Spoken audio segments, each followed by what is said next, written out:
নমস্কাৰ। জয় জয়তে আপোনালোকৰ শ্ৰীচৰণত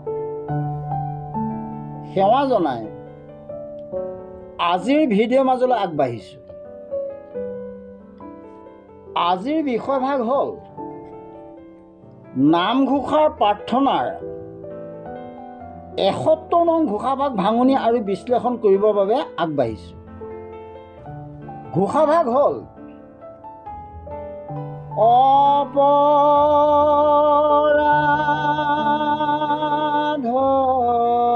বিনাশন তজু নামে নাৰায়ণ জানি নামে পখিলো শৰণে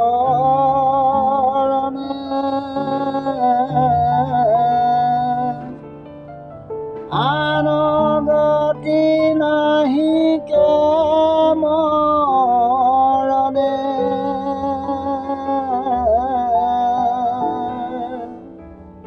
অপৰাধ ক্ষমা কৰি তুমি দয়াশীল হৰি মোক ৰক্ষা কৰি চৰণে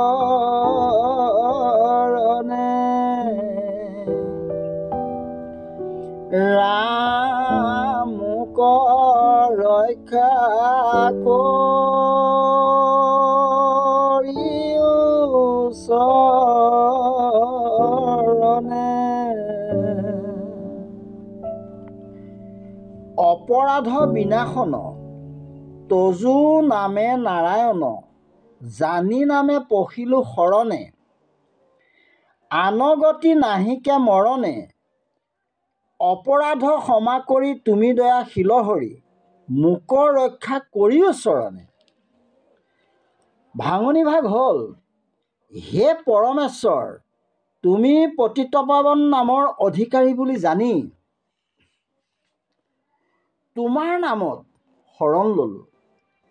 কৃপা কৰি তোমাৰ নামৰ মহিমা প্ৰকাশ কৰি সকলো অপৰাধৰ পৰা মুক্তি দি তোমাৰ অভয় চৰণৰ তলত ঠাই দিয়া।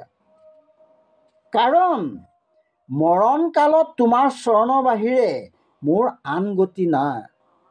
আকৌ কৈছোঁ, হে পৰমেশ্বৰ, তুমি পতিতপাৱন নামৰ অধিকাৰী বুলি জানি তোমাৰ নামত শৰণ ল'লোঁ।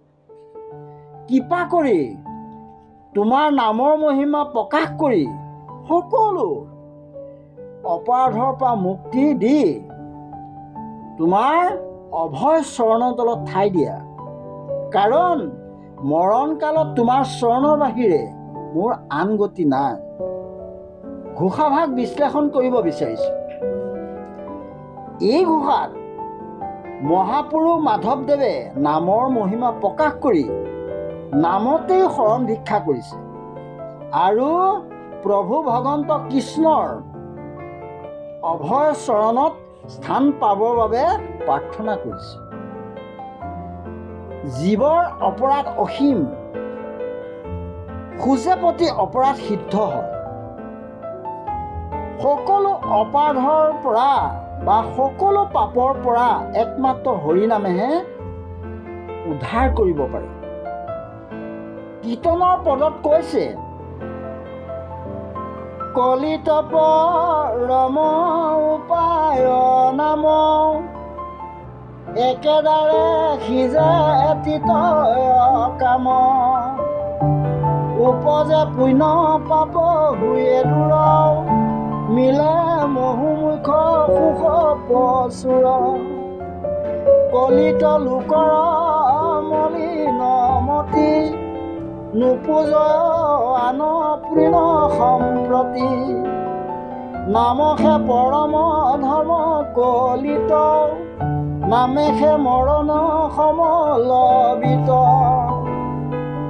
হেন জানি তেজা বিষয় ধান্দা হৰিৰ নামক গলত বান্ধা কত পুণ্য পায় মনুষ্য তনু ইহাক বিফল নকৰা পুনু।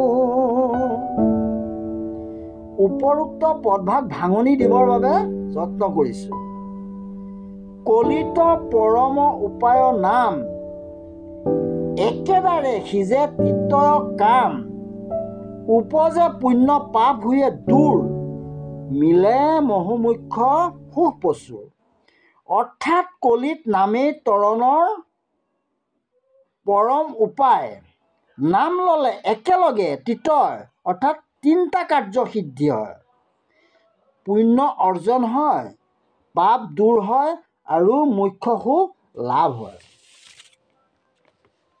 কলিত লোকৰ মলিন মতি নোপোজে আন পুণ্য সম্প্ৰতি নামেহে পৰম ধৰ্ম কলিত নামহে মৰণ সমলবিত। অৰ্থাৎ কলিত মানুহৰ মন মলিন হয় বাবে পুণ্য অৰ্জন কৰিব নোৱাৰে। কলিত নামেই পৰম ধৰ্ম, নামেই মৰণৰ সময় সম্বল আৰু সম্প্ৰতি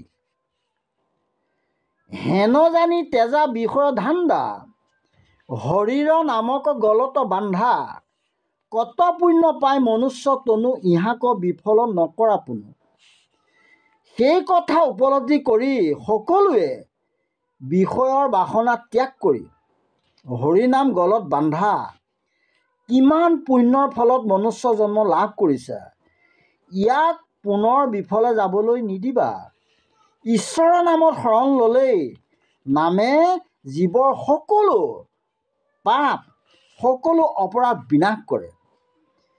সেয়েহে এই ঘোষাত মহাপুৰুষ মাধৱদেৱে অনন্ত কোটি ব্ৰহ্মাণ্ডৰ গৰাকী কৃষ্ণক সকৰুণে প্ৰাৰ্থনা জনাই কৈছে, হে প্ৰভু ভগৱন্ত কৃষ্ণ, তুমি পতিতপাৱন নামৰ অধিকাৰী বুলি জানি তোমাৰ নামত শৰণ ল'লোঁ।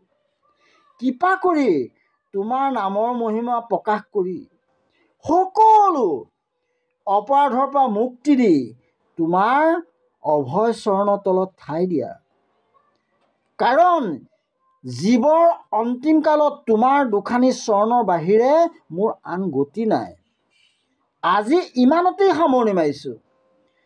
অহা ভিডিঅ'ত নামঘোষাৰ নিন্দাৰ 295 নং ঘোষাভাগ ভাঙনি আৰু বিশ্লেষণ কৰিবৰ বাবে প্ৰয়াস কৰিম। ঘোষাভাগ হ'ল: অৰ্ণ যোনি কিছু নকৰে বিচাৰ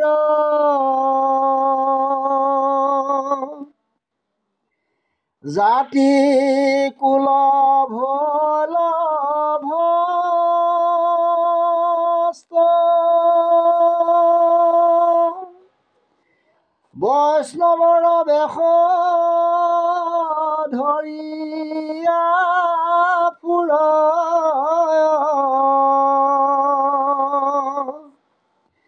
বেদ পন্থ কৰি নষ্ট ৰাম বেদ পন্থ কৰি নষ্ট। ॐ विष्णु ॐ विष्णु ॐ विष्णु।